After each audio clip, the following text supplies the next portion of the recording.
Hello dear learners, welcome back to With Shiksha. Today's current affairs is brought to you by With Shiksha. So let us begin. आज का जो date है that is 24th of November and all the important articles are here as follows. पहला है UNSC reforms no longer but an option but a necessity. Modi at IBSA meet. IBSA क्या है?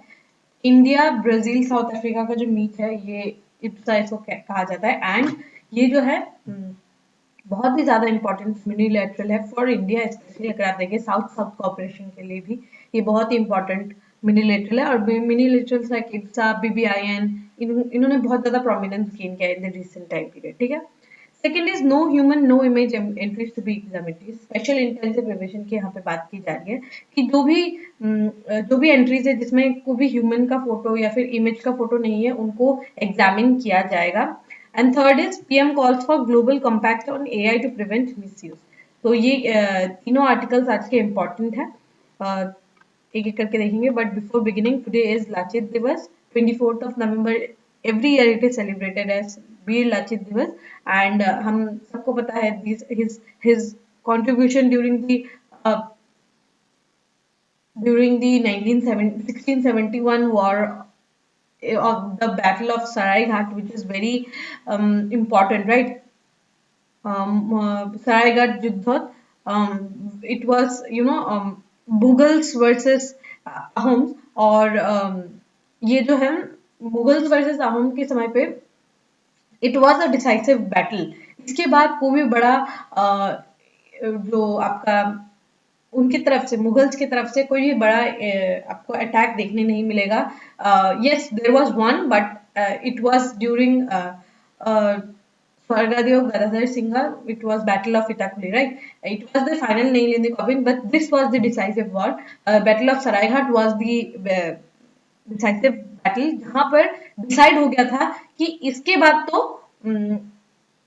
बाद तो वो नहीं आएंगे और ठीक है they thought that capturing Assam and the Ahom dynasty they can't do it Mughals can't do it ठीक है तो ये आपको अपने इस डे को आपको रिमेम्बर करना है 24th नवंबर और एनडीए में जो बेस्ट कैडेट होता है उनको भी लचित अवार्ड जो है वो भी दिया जाता है ठीक है तो ये काफी इंपॉर्टेंट है पहले हम देखते हैं UNSC reforms no longer an option but a necessity Modi at IBSA तो आप देख पाएंगे Brazilian president Lula da Silva Cyril Ramaphosa South African president and prime minister Modi तो ये तीनों जो है IBSA के मीट में on the backdrop of G20 they have met and ये काफी ज्यादा इंपॉर्टेंट है ठीक है देख लेते हैं prime minister Narendra Modi said on Sunday that reforms in the UNSC United Nations Security Council it is no longer an option आपको पता है परमानेंट फैक्ट के बारे में हम बात करते हैं जो P5 है they still have that veto power तो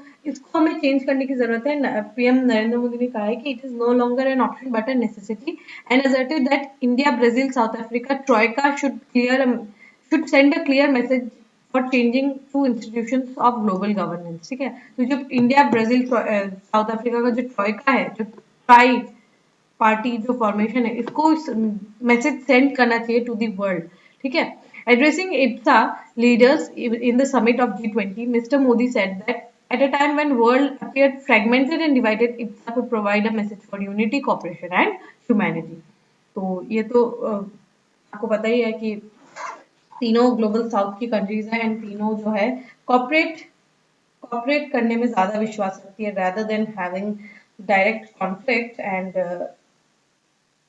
this proves to be very important okay ये बहुत important समिट जो है समिट के बैकड्रॉप पे जो IBSA का मीटिंग है it was very very crucial he proposed institutionalizing the IBSA NSA level meeting to strengthen security and cooperation among the countries ठीक है जो NSA लेवल जो नेशनल सिक्योरिटी एडवाइजर लेवल का जो मीटिंग है उसको स्ट्रेंथन करने की यहाँ पे बात की जा रही है तीनों कंट्री के बीच में ये सब प्राइम मिनिस्टर मोदी ने ये कहा है ठीक है इसे स्ट्रेंथन करना चाहिए the IBSA is a trilateral developmental initiative between India Brazil South Africa to promote South South cooperation and exchange ये तो हमें पता ही ठीक है साउथ साउथ कॉपरेशन का idea is not new okay इसका जेनेसिस हमें देखने को मिलता है बाय कंट्रीज एंड ग्रुपिंग्स बहुत पहले से ही अगर आप देखें बैंडन कॉन्फ्रेंस जिससे नॉन अलाइनमेंट मूवमेंट है ये तो पूरा ही साउथ साउथ कॉपरेशन से था G77 का ग्रुपिंग है, या फिर अंक्टैड है, Buenos Aires plan of action है, नायरोबी डिक्लेरेशन है, ये सब में आपको साउथ साउथ कॉपरेशन देखने को मिलता है। And the first one being the non अलाइव movement and the Bandung conference, which was you can say कि जो आसियान है ये भी कहीं ना कहीं साउथ साउथ कॉपरेशन के कारण ही बना है, ठीक है। फॉर्मेशन जो है, the grouping was formalised and named IBSA dialogue forum on 6 June 2003, issued and issued the Brasilia declaration. तो ब्रासिलिया डिक्लेरेशन जो है उसके बाद इसको फॉर्म किया गया है। इब्सा का कोई भी एक परमानेंट हेडक्वार्टर नहीं है और साथ ही कोई भी एग्जीक्यूटिव सेक्रेटेरिएट भी नहीं है, ठीक है। तो दिस वाज रिगार्डिंग इप्सा, काफी इंपॉर्टेंट है। Second is special intensive revision in of voter list in Assam. तो असम में जो वोटर लिस्ट है उसका जो स्पेशल इंटेंसिव रिवीजन है उसके बारे में यहाँ पे बात की जा रही है। उन वोटर्स को पहले एग्जामिन किया जाएगा जिसका कोई भी human, non human and non image entries है उनको पहले एग्जामिन किया जाएगा, ठीक है। So the election commission reacting to the viral social media claims that Bihar voter list has photos of cats and dogs had directed field official in Assam to identify and correct all non-human, incorrect और missing images in the electoral rolls. तो वहाँ पे dogs और cats का भी photos जो है वो भी आया है। तो इलेक्शन कमीशन ने इसको आइडेंटिफाई किया है और बोला है कि इसको करेक्ट किया जाए, ठीक है। असम में ऐसा ना हो क्योंकि अगले साल जो है इलेक्शन है। The election commission instructed chief electoral officer to generate software based reports and detect black and white photos, non specification photos and replace them through on ground verification by booth level officers, ठीक है। तो जो भी non specification photos है, black and white photos है, उनको change किया जाए, कलर्ड वेरीफाइड फोटोज जो है इसको खींच के डाला जाए, ठीक है। BLOs must collect Form 8 with proper photographs from voters or capture photos themselves। या तो वो वोटर्स का फोटोग्राफ कैप्चर करें और या तो उनको बोले कि आप लोग खुद से कैप्चर करके दीजिए, ensuring full record of replacement. The commission also ordered that all duplicate entries, ठीक है, एड्रेस एरर्स, फोटोग्राफिक इश्यूज, ये सबको रिजॉल्व करना चाहिए बिफोर द रोल इज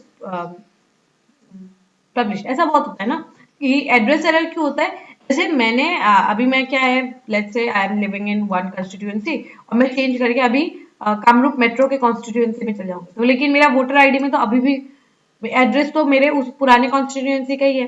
तो ऐसे एड्रेस एरर्स जो है ये जेन्युइन एरर्स भी होते हैं बहुत सारे, तो गलत एरर्स भी होते हैं, पर जेन्युइन एरर्स को भी यहाँ पे रेक्टिफाई कराने की यहाँ पे बात की गई है। Notional house numbers used for polling station rationalization will not alter properties legal status, ठीक है। इलेक्शन कमीशन ने एक special revision of Assam electoral rules बोला है कि जनवरी 1 से इसको शुरू किया जाए and as the qualifying date, मतलब जनवरी 1 2026 ये क्वालिफाइंग डेट होगा। इसके बाद जो भी वोटर्स है वो उससे पहले जितने भी वोटर्स है वो वोट कर सकते हैं। Official clarified that this revision lies between annual summary revision and special intensive revision। ये आपको ये इलेक्शन कमीशन का कुछ एक्सरसाइज होता है। समरी रिविजन जो है वो हर साल करती है government of election commission of India, हर साल करती है वो। And special intensive revision on a recommendation ही ये किया जाता है, ठीक है। Verified through pre filled register rather than enumeration form. Assam का तो अपना खुद का ही एक यूनिक सिटीजनशिप रिलेटेड प्रोविजन है, जैसे कि आपको पता होगा हम लोग 1955 के सिटीजनशिप अमेंडमेंट एक्ट का जो है उसका यूज करते हैं। पूरा इंडिया जो है 2003 का जो डेटा है उसको यूज करते हैं, बट वी यूज 1955 एंड 1955 के साथ क्योंकि because of Assam accord, right. तो स्पेशल इंटेंसिव रिवीजन जो है, therefore special revision rather than full special intensive revision is mandated for the state. Supreme court ने ये कहा है कि स्पेशल रिवीजन होना चाहिए, स्पेशल इंटेंसिव रिवीजन नहीं होना चाहिए, जैसा बिहार में भी हुआ, ठीक है। तो ये काफी इंपॉर्टेंट है, ये ऑब्वियसली बहुत इंपॉर्टेंट है, क्वेश्चन इसका बन सकता है। And last is PM calls for global compact on AI to prevent misuse। तो G20 के मीटिंग में पीएम मोदी ने he called for global compact for AI misuse. हमें एक साथ आकर जो एआई का मिसयूज है उसको रोकना चाहिए। Prime minister Modi addressing the third session of G20 summit call for global compact to prevent misuse of artificial intelligence and urged nation to adopt a human-centric approach to critical technologies rather than finance driven one. तो एक human aspect जो है वो हमें human centric approach रखना चाहिए rather than finance driven one. ठीक है, पैसे तो हम कमा लेंगे लेकिन we need to maintain that human aspect, which is very crucial. Emphasizing that technology must be global, open source and accessible, he said India has already integrated such principles into own technology ecosystem, making significant strides in areas like digital payments, AI, space application. इन सारे areas में India जो है हमने अपना खुद का ही integrate करके we are trying to make an ecosystem which is accessible, open and global. ठीक है. Mr. Modi stressed that AI must be governed by principles such as transparency, safety by design, strict restriction, deep fakes, criminal use. ये सबको जो है principles, strict restrictions on deep fake, criminal use, ये सारे principles को हमें AI में integrate करना चाहिए. Effective human oversight.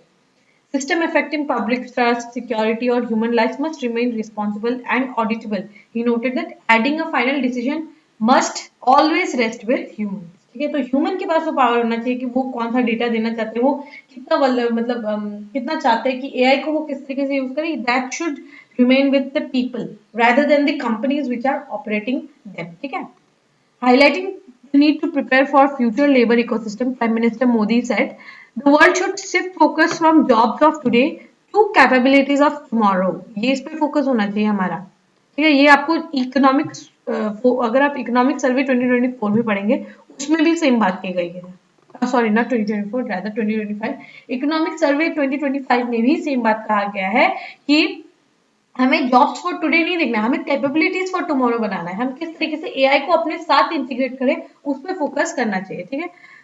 And called for global framework on talent mobility, building on progress made in the Delhi G20 summit. He outlined that India's ongoing efforts under the India AI mission aimed at expanding high-performance computing access so that AI benefits everyone. Announcing that India will host AI Impact Summit on 2026 February with the same theme, Sarva Janam Hitya, Sarva Janam Sukhya. मतलब सर्व जन्म मतलब हर जन का हित, that is welfare, और सर्व जन्म सुख्य मतलब हर किसी का हैप्पीनेस फॉर ऑल. ठीक है, ये हमारा थीम रहने वाला है ग्लोबल G20 समिट का. ठीक है. Mr. Modi reiterated that India's broader message of sustainable development, trusted trade, fair finance, inclusive global progress, ये हमारा broader message है. ठीक है, इंडिया का ये broader perspective है, broader message है. Clear हुआ? All right. With this, we have come to end of today's session. If you have liked this session, don't forget to give a like and write down in the comment section. We will meet in the next session very soon. Till then, take care and